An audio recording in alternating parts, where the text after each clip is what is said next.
अगर आप YouTube creator हैं, एक कॉपीराइट स्ट्राइक आपका पूरा चैनल बंद करवा सकता है। लेकिन जब ये स्ट्राइक किसी छोटी कंपनी से नहीं बल्कि एक नेशनल न्यूज एजेंसी ANI से आए और जब वो एजेंसी सिर्फ स्ट्राइक ही नहीं बल्कि पैसा मांगने लगे लाइसेंस के नाम पे, तो सवाल उठता है, क्या ये कॉपीराइट का लेजिटिमेट यूज है या एक blackmail?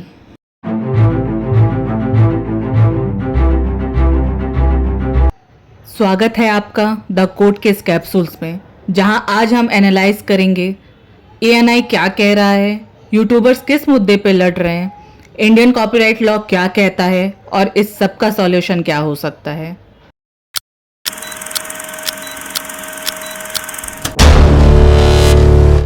Asian news international ANI एक प्राइवेट न्यूज़ एजेंसी है जो 1971 से काम कर रही है। ये mostly government footages, political coverage और ऑफिशियल इवेंट को कवर करता है और इन वीडियोस का कॉपीराइट ANI अपने पास ही रखता है।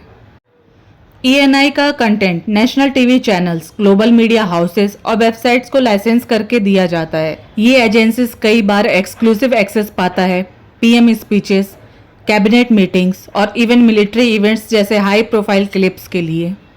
इसलिए जब कोई यूट्यूबर, चाहे वो इंडिपेंडेंट जर्नलिस्ट हो या कंटेंट एजुकेटर, इन वीडियोस का छोटा पार्ट भी यूज करता है तो ANI उसे कॉपीराइट क्लेम भेजता है।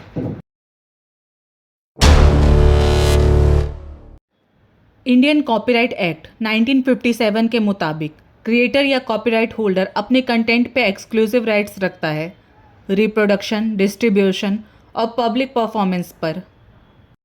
लेकिन लॉ के अंदर एक इम्पॉर्टेंट एक्सेप्शन है, सेक्शन 52, जो है फेयर डीलिंग।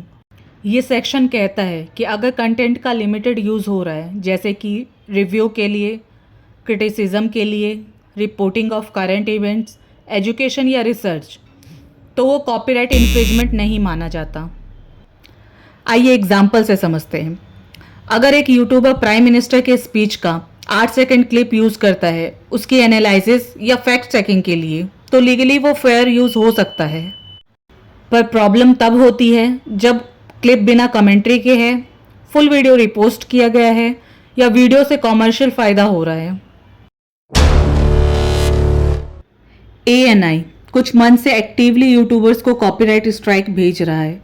उनका कहना है कि अगर आपने उनका कंटेंट यूज़ किया बिना लाइसेंस के, तो वो आपके वीडियो पे स्ट्राइक डालेंगे या रेस्ट्रोस्पेक्टिव लाइसेंस फ़ी मांगेंगे। कुछ यूट्यूबर्स को ANI ने 10,000 से 50,000 तक का इनवॉइस भेजा लाइसेंस के नाम पे। यूट्यूब क्रिएटर्स मोहक मंगल, ध्रुव राठी, महेश केशवाला, जिनको आप ठगेश के नाम से भी जानते हैं, और रजत पवार, इन सब ने ANI के इस अप्रोच को अनएथिकल बताया। ANI ने इसे कंटेंट प्रोटेक्शन का हक बताया और जब मोहक मंगल ने ANI पे लीगल एक्सटॉर्शन का इल्ज़ाम लगाया तो ANI ने उसके खिलाफ डिफॉर्मेशन केस फाइल कर दिया।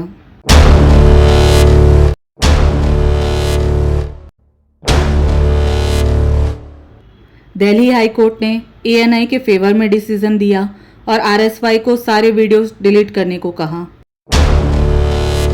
कोर्ट ने मोहक को कुछ वीडियो पार्ट रिमूव करने को कहा, लेकिन फुल वीडियो डिलीट नहीं करवाया।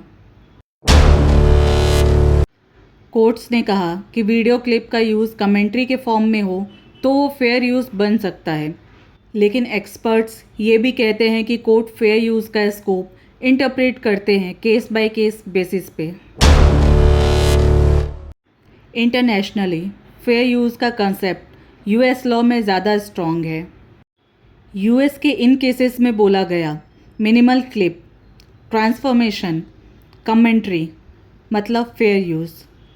लेकिन YouTube एक US कंपनी होने के बावजूद इंडिया के कॉपीराइट टेक डाउन के रिक्वेस्ट को भी सीरियस लेता है, स्पेशली जब कोर्ट ऑर्डर हो। एक यूट्यूबर के लिए कॉपीराइट स्ट्राइक सिर्फ एक टेक्निकल इशू नहीं है, ये उनकी रीच, इनकम और रेपुटेशन पे डायरेक्ट अटैक है। यूट्यूब सिस्टम में 1 स्ट्राइक मीन्स वार्निंग और 3 स्ट्राइक मीन्स चैनल डिलीशन। छोटे क्रिएटर्स के पास लीगल टीम नहीं होती, उन्हें लाइसेंस फ़ी देकर सेटल करना पड़ता है, चाहे वो फेयर यूज़ में हो या नहीं। और इससे एक चिलिंग इफेक्ट क्रिएट होता है जहां लोग सच बोलने से डरते हैं, एनालिसिस से डरते हैं।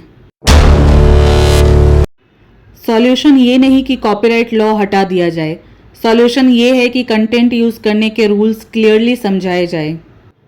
अगर स्ट्राइक आए, कामली काउंटर नोटिस फाइल करें, लीगल हेल्प ले, पैनिक में वीडियो डिलीट ना करें। तो दोस्तों, आपको क्या लगता है, एएनआई का कॉपीराइट इन्फोर्समेंट जस्टिफाइड है या अनफेयर प्रेशर? कमेंट्स में अपनी राय ज़रूर दें और ऐसे ही डिटेल्ड कानूनी ब्रेकडाउन्स और फेमस केसेस स्टडी के लिए द कोर्ट केस कैप्सूल्स को सब्सक्राइब करें, क्योंकि कानून सिर्फ कोर्ट में नहीं, यूट्यूब पर भी बनता है।